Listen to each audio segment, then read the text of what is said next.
Unfortunately, this is maybe 6, 7, maybe 8 years too late. But it's also a good reminder of how long they've been pulling this BS for and why you have to completely ignore it.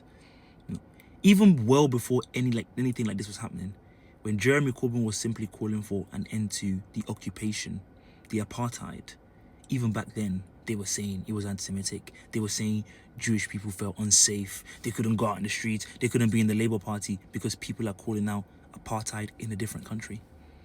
Now, when people are marching to prevent a genocide that our government is actively involved in, they're still saying the same thing. It doesn't matter what you say.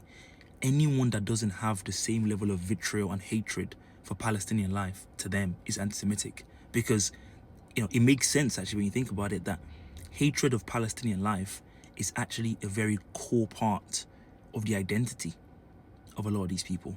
And so when you refuse to affirm that, it can feel like you're hating them. I can see how that would offend them and make them feel like, how dare you not affirm the right that I have superior rights to the people that live in historic Palestine.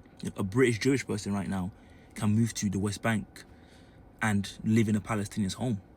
Now, if he comes back and you protest the fact that that's what he did, that would be anti-Semitic. Because again, it makes sense, right? You're denying his right to have preferential treatment over the Palestinians that are actually historic to, and ancient to the land.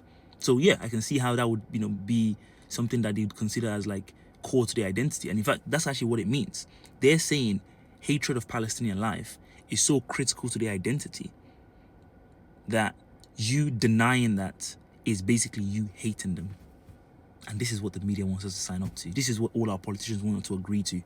That yes, you have an inherent right to be racist to other people. And this is part of your identity that everyone must just accept. They're mad and they have no one to tell them. But I'm here to tell them, we're the sane people left.